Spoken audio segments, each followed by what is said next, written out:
Welcome to Season 3, Episode 37 of They Walk Among Us, a podcast dedicated to UK true crime.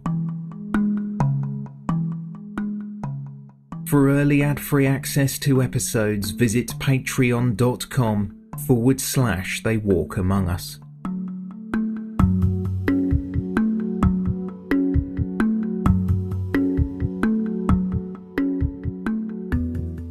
Listener caution is advised, as this episode contains adult themes and descriptions that some listeners may find distressing.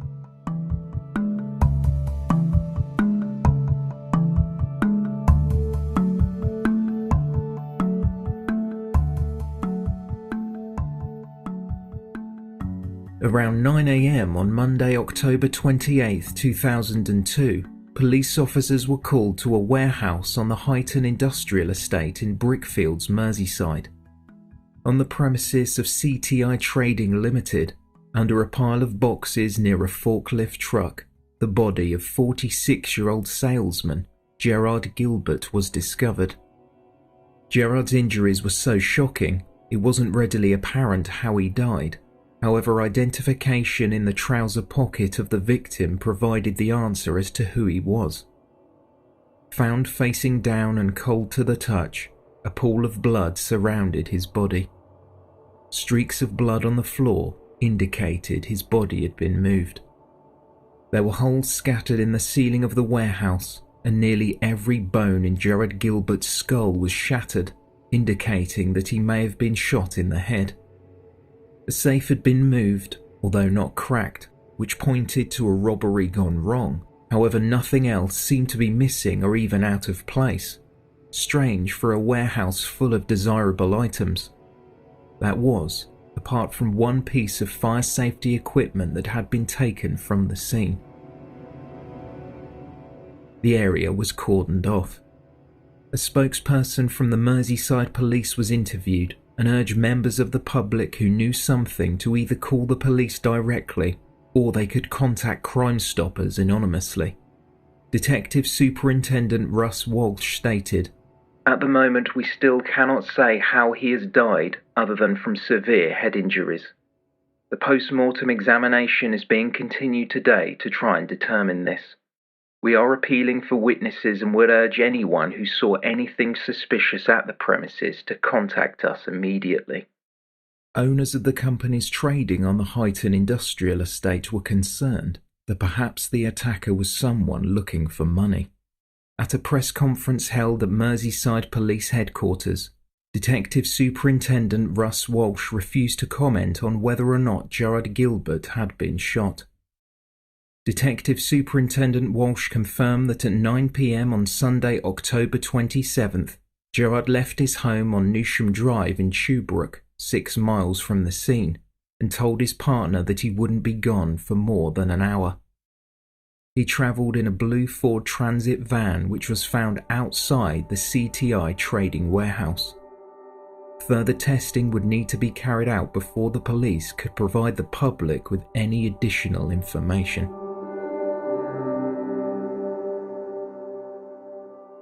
The post-mortem completed by a Home Office pathologist proved to be inconclusive.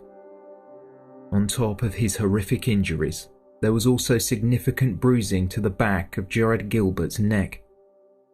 When the body was moved, some small pieces of latex were found. They were sent off for analysis. It was also confirmed that a firearm had been discharged during the murder after shotgun shrapnel was found in the ceiling.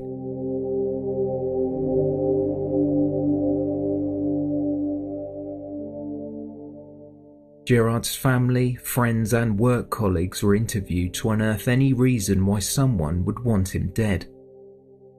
He had been a long-standing employee at CTI Trading Limited and was described as an extremely hard-working person. The director of the business, Stephen Canavan, found the body.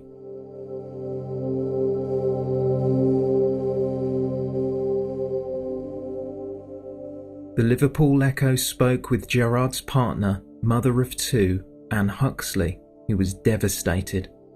The couple had been through a rocky period in their relationship. They had been married for 4 years, and although divorced in early 2002, they had since reconciled and were happier than ever. Anne had a difficult upbringing, raised in one of the more deprived areas of Liverpool. She was ambitious, went on to open a number of businesses, and had 2 children with her previous husband. After meeting Gerard Gilbert on a night out, the two hit it off, and Gerard was head over heels in love. He showered his soon-to-be wife with gifts, and things seemed to be going well. They moved to a Victorian townhouse in Tuebrook, but after a few years of marriage, the relationship soured, leading to a divorce, brought on in part by Gerard's addiction to gambling. Before the ink was dry on the divorce paperwork, did an unexpected twist. Officially dissolving their union brought them closer together. The pair rekindled the love they had for one another, although this was tragically cut short.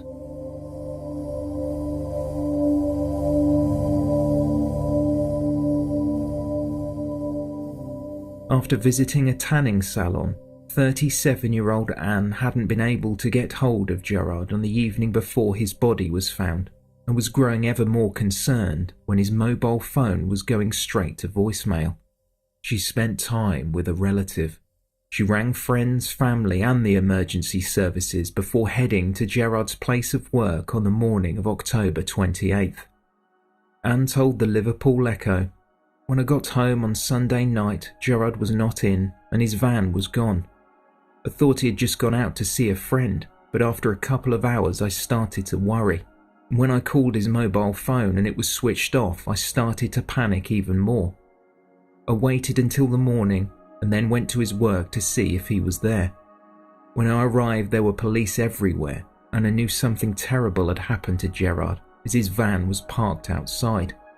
The police told me that he had been found dead, and I just broke down. It was a massive shock, and I cannot understand why anyone would have done this." In a separate interview, Anne described her ex-husband as one of the most lovable men in the world. She said, "He was just a normal and lovely man who liked to come home and snuggle up on the couch and watch TV." During a conversation with police, Anne spoke of Gerard's gambling problems and a debt of £11,000 he owed the director of CTI Trading after business funds had mysteriously gone missing.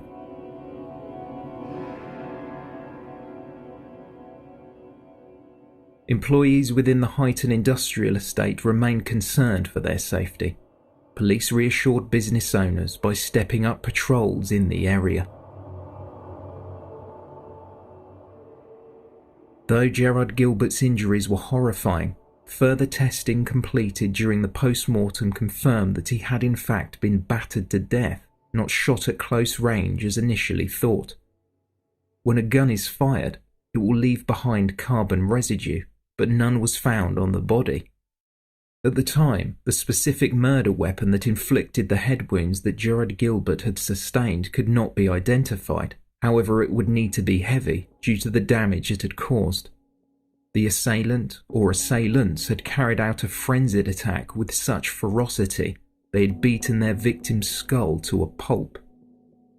While police now knew how Gerard Gilbert died, they still didn't know why.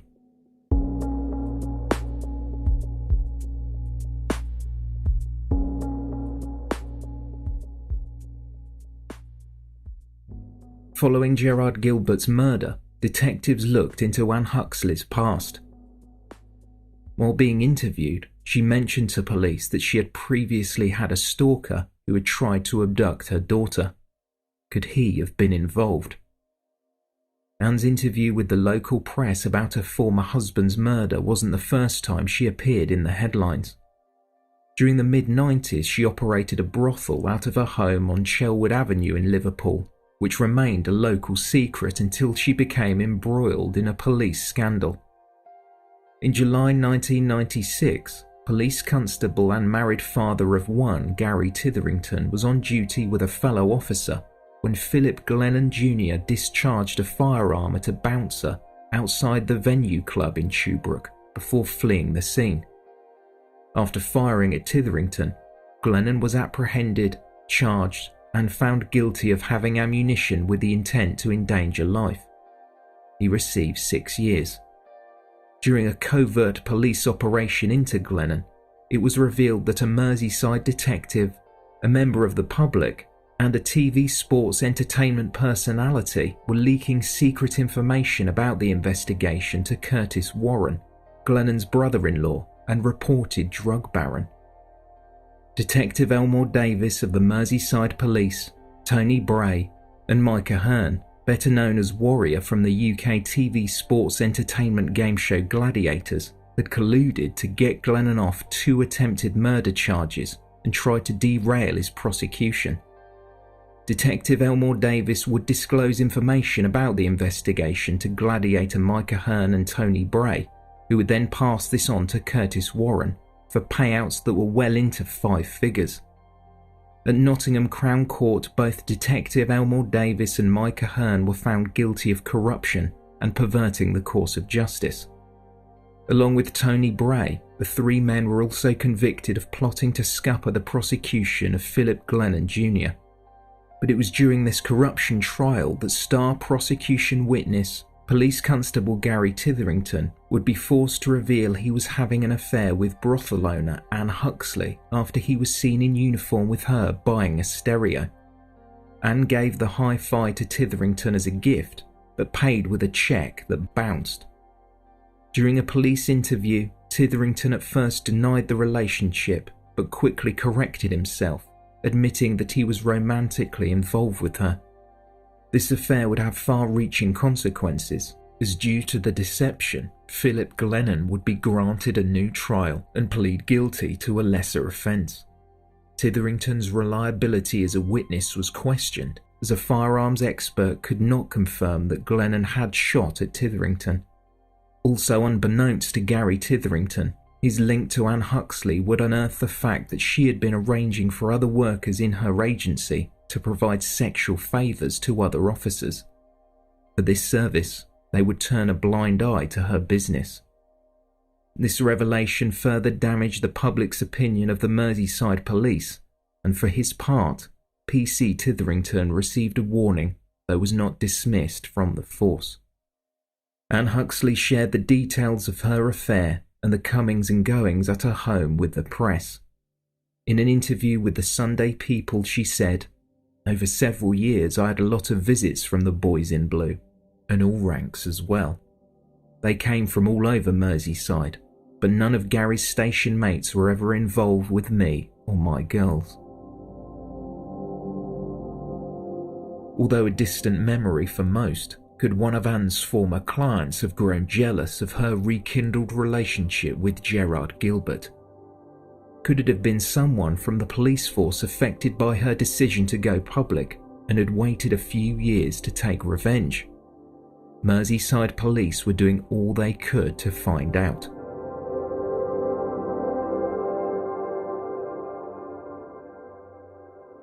Nearly 2 months after Gerard Gilbert had been found dead, on December 18, 2002, a newspaper headline read, "Police hold victim's wife." It was reported that Anne Huxley had been arrested on suspicion of conspiracy to commit murder. 2 other men who weren't named in the article had also been arrested on suspicion of murder, although there were scant details about what connection they had to the victim, or Anne, who was now in police custody. The following day, Gerard Gilbert's former wife appeared before Huyton Magistrates Court with 2 men. Anne was charged with conspiracy to commit murder. The 2 men, 40-year-old Paul Eaton and 35-year-old Paul Lewis, both from Rockferry in Birkenhead, around 11 miles from the scene, both faced the same charge along with a charge of murder. Speculation was rife in the press, but little made sense, as Anne had only recently divorced Gerard Gilbert, so wouldn't be in line to inherit any of his estate following his death.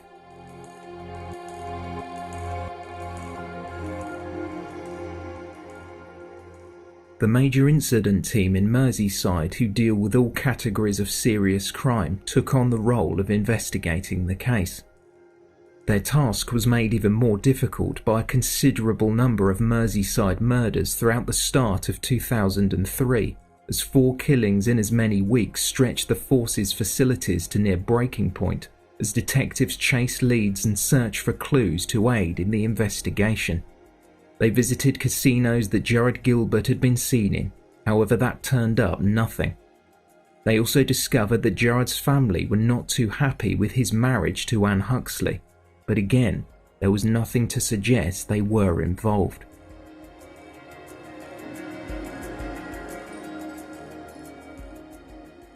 During March, Anne Huxley and her 2 co-defendants, Paul Huyton and Paul Lewis, appeared before Liverpool Magistrates Court. They all pleaded not guilty to the charge of conspiracy to commit murder between June 30th and October 28th, 2002. Paul Huyton and Paul Lewis also denied they played any part in the murder of Gerard Gilbert. It was alleged that Anne Huxley had convinced the 2 nightclub bouncers to kill her ex-husband. Anne told police that she had been to a salon and her relatives during the night of Gerard Gilbert's murder. However, phone records and footage from automated number plate recognition cameras placed her in the town of Birkenhead, over the River Mersey and home to both Huyton and Lewis. Huyton and Lewis acted as an alibi for one another and claimed they were travelling to Wales to visit a relative of Huyton's who had fallen ill. They insisted after the vehicle they were travelling in broke down, they were forced to return home and instead went out for the night. This story was at odds with the phone records and footage from ANPR cameras which proved they were near the scene during the time of the murder. The police knew the defendants' claims weren't adding up. The trio would remain in custody and a trial was scheduled for the end of June that year.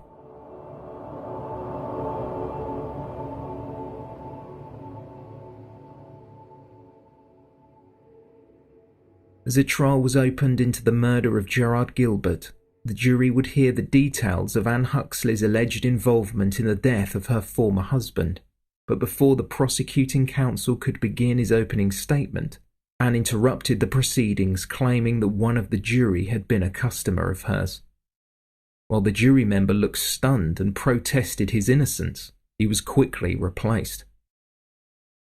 With the trial now underway, the prosecution revealed that Anne Huxley would receive £400,000 in life insurance upon Gerard Gilbert's death, along with inheriting his entire estate. He had signed the policy documents only 3 months before he died. Anne was also having an affair and was reportedly engaged to Paul Huyton while still living with Gerard Gilbert. Huxley and Huyton had met when she was searching for a location to house a new business. The pair would go on holiday together, with Gerard Gilbert none the wiser. The Crown claimed that when she received the insurance payout, she and Paul Huyton planned to leave the UK and move abroad with their newfound wealth. The prosecutor alleged that Anne had told her former husband there was a business deal that he wouldn't want to pass up, so he agreed to meet these prospective businessmen at CTI Trading. He left in high spirits, believing he was up on his luck, only to meet his end.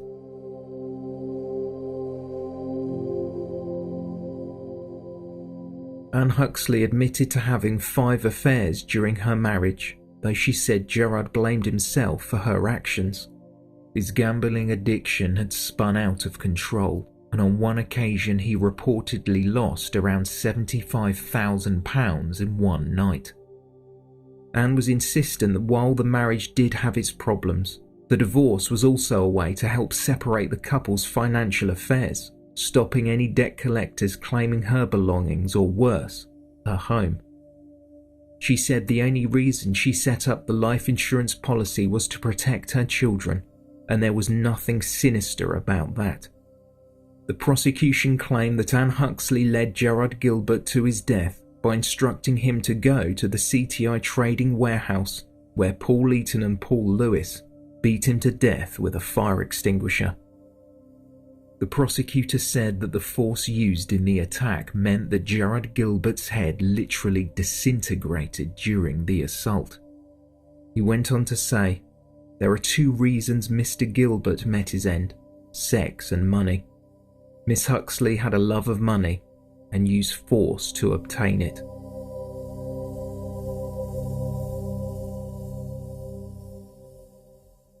A third man, a driver whose name was omitted from news reports, came forward and testified that he drove both Eaton and Lewis to the CTI trading warehouse, but had no idea of what was about to unfold.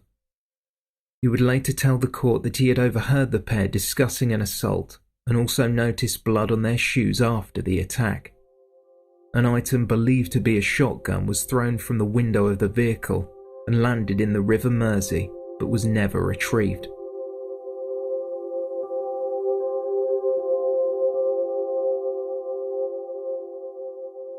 Anne Huxley's failed marriages were laid bare in court, along with her previous employment, managing escort agencies named 2020, City Centre Escorts, and Exclusive Escorts. Anne claimed that her deceased partner was aware of her past and was even considering opening a new escort enterprise with her called Top Totty.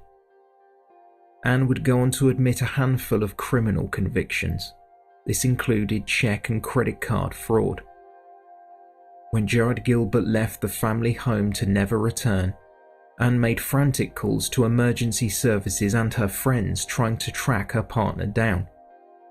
She denied that this was a ruse, diverting attention away from her involvement and painting her as a grieving widow, unaware of the fate of her husband.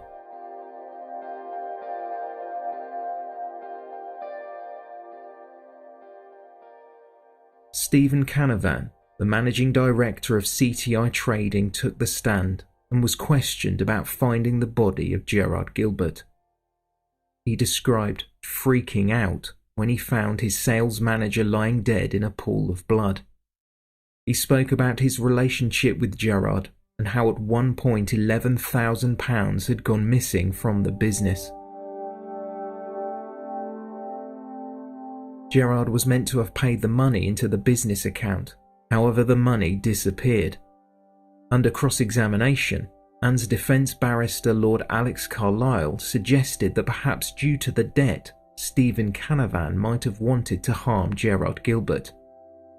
The witness dismissed this, as Gerard had been paying him back through his wages and had almost reimbursed half of the debt before his death, so why would he want to kill him? Gerard hadn't been fired at the time, as Stephen Canavan knew Gerard was a good salesman, and it would cost him even more money in lost business if he were to dismiss his employee. Attempting to assassinate Stephen Canavan's character, the defence barrister asked the witness if he had ever used the services of a sex worker arranged by Anne. These claims were thoroughly denied by Canavan, who deemed them ridiculous, insisting that the only people responsible for the death of Gerard Gilbert were the defendants. Stephen Canavan's alibi had been checked by police, and it was impossible for him to have been involved. He had also made every effort to help the detectives with their investigation, and it seemed highly unlikely that if he participated in the murder of Gerard Gilbert, he would point police towards his own involvement.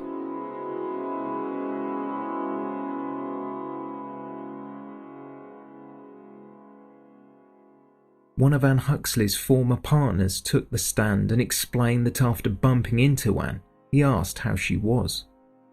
Patrick Billingsley had lived with Anne on Chelwood Avenue in Huyton during the mid-90s for around 5 months. The doorman at the Blue Angel Club on Seal Street in Liverpool city centre explained that the conversation with his former partner was stilted. However, before the two parted ways, Billingsley asked Anne how Gerard was, and she joked, "I haven't bumped him off, yet." Billingsley thought no more of it until detectives turned up on his door asking questions about Anne following her arrest. Another bouncer, Keith Gathercole, who worked the doors at Rocky's nightclub on Argyle Street in Birkenhead, had spoken to Paul Eaton and Anne Huxley one night outside the club. The three started discussing Anne's former husband, Gerard Gilbert, and Huyton joked, "Keith will do it. He is nuts." Unsure of what he meant, Keith Gathercole asked Paul Huyton and Anne what they were referring to, and Anne allegedly replied that she was pissed off and wanted Gerard Gilbert murdered. Gathercole inquired how much to do the job, and Anne responded, "You will never have to work again." The bouncer said he wasn't a killer and wasn't interested. This spurred Anne and Paul Huyton to inquire further afield. Elizabeth Peatfield, another bouncer, was told by Anne she wanted her husband dead, and was there anyone she knew in the northwest of England that could do the job.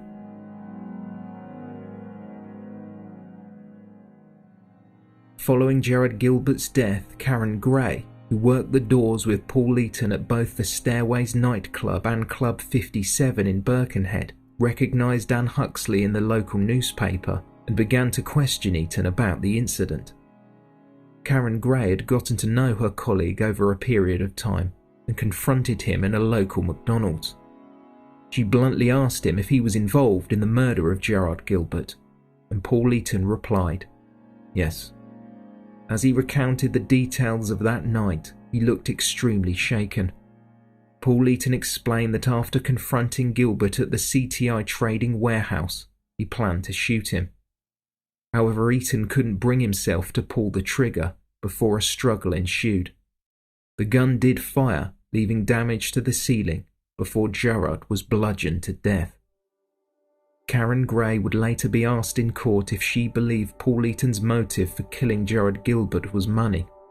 She replied, "That's the only reason he ended up doing it."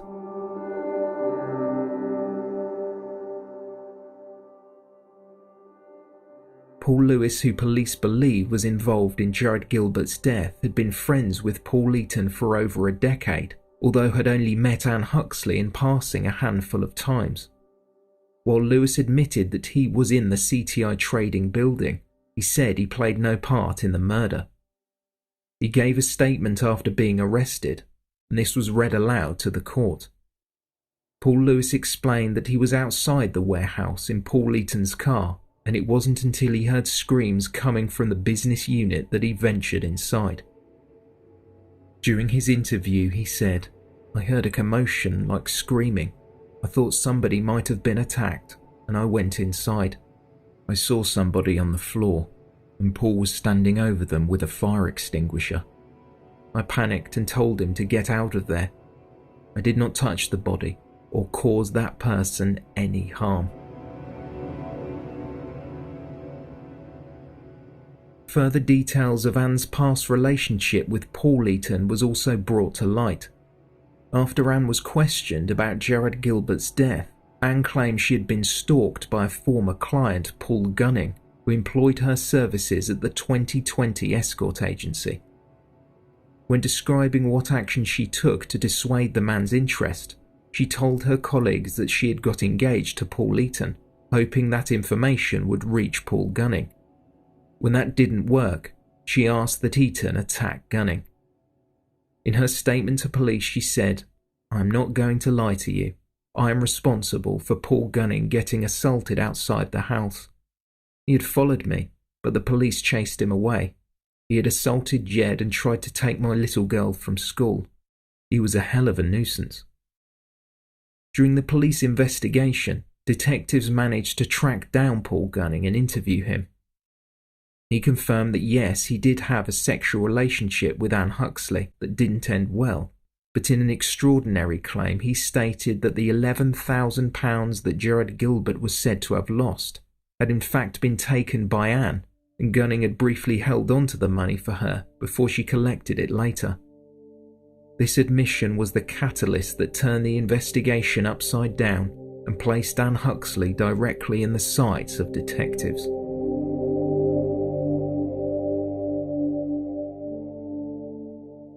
As the trial continued into its 5th week, the jury arrived at Liverpool Crown Court to carry out their duty, but were met with an abundance of activity in a hectic courtroom. Paul Huyton, the man whom the Crown claimed was involved in the murder of Gerard Gilbert, had instructed his counsel that he would now be pleading guilty.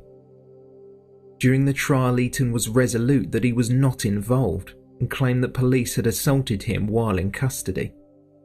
The prosecution provided footage of the times in which Huyton had claimed he had been mistreated and proved his claims to be false. Perhaps Huyton could see the writing on the wall. Following his confession, this would result in a retrial for Anne Huxley and Paul Lewis.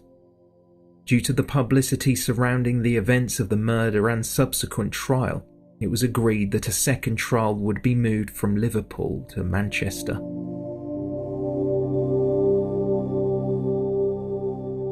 Paul Huyton would face a life sentence, with a minimum term later determined from the Royal Courts of Justice in London.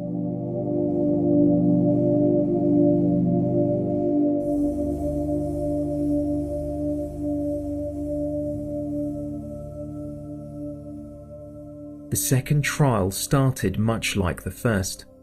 From Manchester Crown Court, Anne Huxley and Paul Lewis protested their innocence, with Anne resolutely denying the prosecution's claim that she wanted Gerard Gilbert dead for his life insurance. Lewis insisted he was in no way involved in the killing of Gerard Gilbert, maintaining the story that he was outside the warehouse in a van when the attack occurred, only entering after hearing a commotion.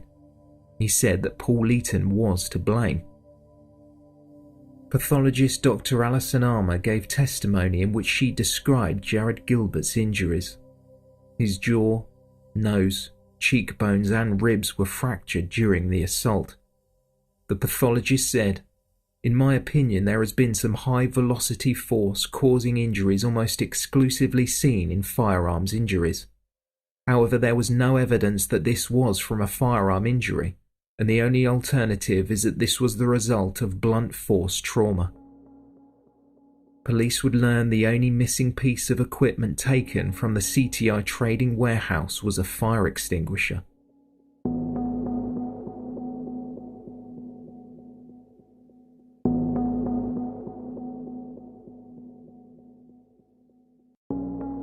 After police discovered that both Paul Huyton and Paul Lewis might be involved in the murder of Gerard Gilbert, investigators asked themselves where were both the firearm discharged during the attack and the fire extinguisher used to beat Gerard to death. A witness who had been travelling with two of the defendants on the night of the murder had since testified that the firearm was thrown from the vehicle that Huyton and Lewis were travelling in. This left the fire extinguisher. Police traced their movements, and Huyton and Lewis headed to a biker club. One of them was seen carrying a fire extinguisher. They were also witnessed burning items of clothing. Next to the club, there was a galvanizing factory. The factory often utilized corrosive liquids, and some of the containers were located next to a fence near the club. Was it possible the items had been disposed of there? Detectives went to find out. They asked the business owner if they could drain the vats of acid, particularly those close to the perimeter, and once they did, a partially dissolved fire extinguisher emerged.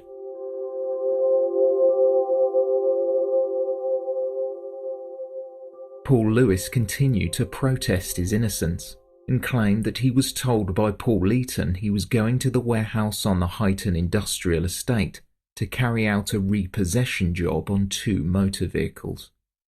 Lewis again testified that Huyton went inside, and it wasn't until Lewis heard screaming and shouting he decided to go into the CTI trading unit. He claimed he entered the premises and saw his friend Paul Huyton shouting at the lifeless body of Gerard Gilbert. He said, "I was screaming and swearing and asking him what was going on. He was mumbling and swearing at the person on the floor, and was just sickened." Lewis went on to say he never saw Huyton attack Gilbert, and the men fled the scene. While Lewis was insistent that he didn't lay a finger on Gerard Gilbert, his DNA was discovered on a piece of latex found under Gerard Gilbert's body. The piece appeared to have come from a latex glove. Completely stumped, Lewis said, "I've no explanation how that could be there." This finding was at odds with Lewis's claims that he never touched the body.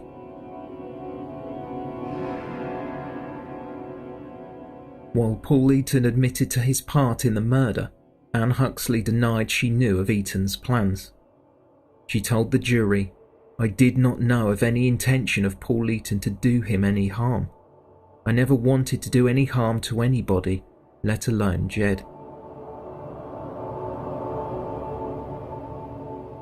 Once the evidence had been presented, the jury retired to consider their verdict. It wouldn't be long until it was reached.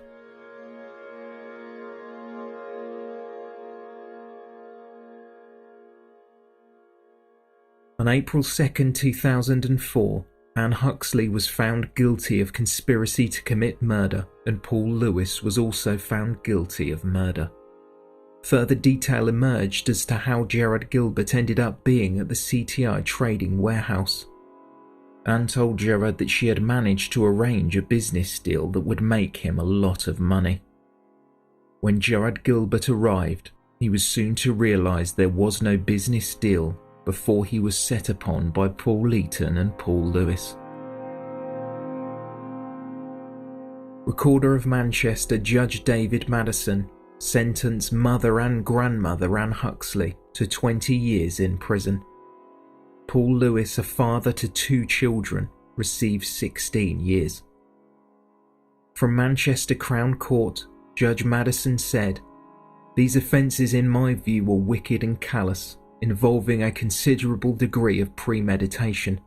This was quite plainly a case arising out of a contract killing by Lewis and Huyton, and I have no doubt they were promised a large amount of money, although I do not know how much." The judge turned to face Anne and stated, "The fact that you took out the huge life insurance policy leads me to the conclusion that this was your idea, and what finally happened was a dreadful murder. It was said by your counsel that you have sorrow for the passing of your former husband. I have not detected that.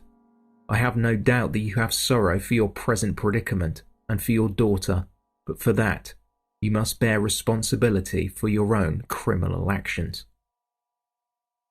The judge went on to say that although Huyton and Lewis were not included in the substantial planning of the murder and were recruited at a later stage, they had shown a complete lack of remorse for their part in the killing. Detective Superintendent Russ Walsh, who led the inquiry, spoke about Huxley and Huyton's plans. He said, "Huyton knew the area well, and he showed Huxley around Wirral. They developed a relationship, and she got him involved in the murder of Jed Gilbert. Huyton believed their relationship would continue after the killing happened, but because of the type of woman she is, it is not out of the question she would have discarded him when he had done what she wanted."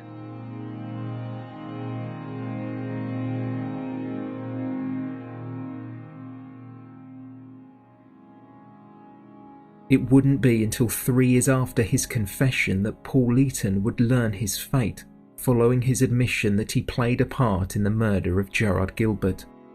Mr. Justice Clark spoke from the Royal Courts of Justice in London and described the victim's injuries. He said, "The skull was shattered and most of the deceased's brain came out of his head. The body had been dragged a few yards across the floor and left near a forklift truck, probably in a crude attempt to fake an accident." Taking into account a moving victim impact statement from Gerard Gilbert's family and the brutal nature of the murder, the judge observed, "Huyton was the one in a close relationship with Anne Huxley. I was and remain satisfied that he was close to her in the planning of the crime. Huyton's plea of guilty came extremely late at a stage when his position before the jury was utterly hopeless.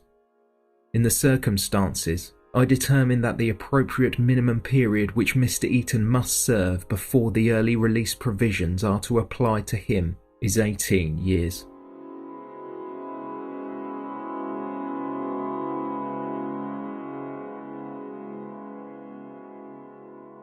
So where are we now? A few months after the second trial in July 2004, Merseyside Police's longest-serving member, Detective Superintendent Russ Walsh, announced his retirement. He had been in the force since 1966 and had led the inquiry into Gerard Gilbert's murder. He was interviewed by the Daily Post and spoke about his motivation to help victims find closure. He stated, "To get enough evidence to bring a successful prosecution gives you a tremendous sense of achievement."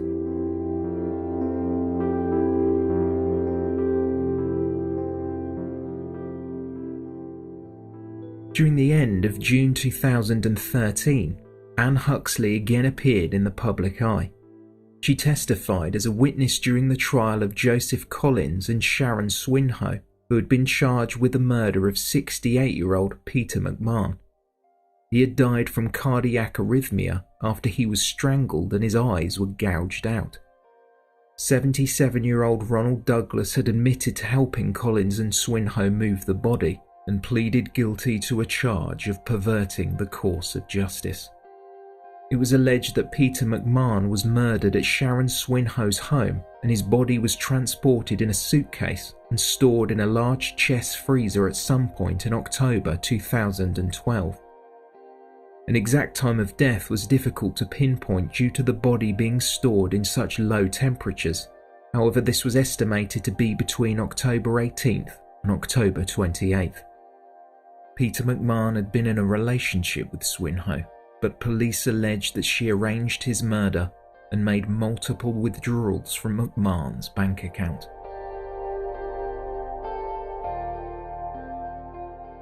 Sharon Swinhoe was being held on remand at HMP Low Newton near Durham, with Anne Huxley, who was acting as a prison mentor and welfare representative for Swinhoe. Anne had been in prison for over a decade and at this point had kept a diary of her day-to-day activities, along with any unusual events. From the witness box and surrounded by court security officials, Anne told the court that Sharon Swinhoe recounted conflicting accounts of what happened. Although she never directly admitted to the murder, often jumping from the topic of loathing her deceased lover to speaking of how much she missed him, at one point Swinhoe described Peter McMahon's eyes swelling as he was being strangled.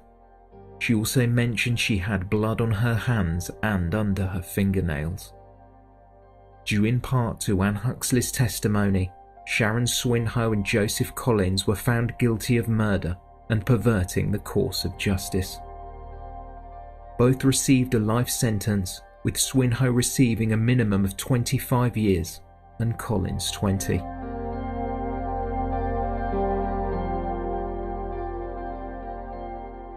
When or if Anne Huxley, Paul Eaton and Paul Lewis are released, they will remain on licence for the rest of their lives.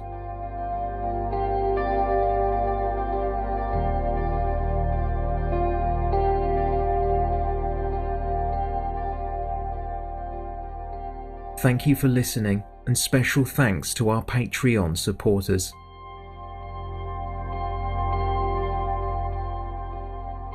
Don't forget to pre-order your copy of our new book, They Walk Among Us, available on Thursday, May 30th, 2019, from all good bookshops.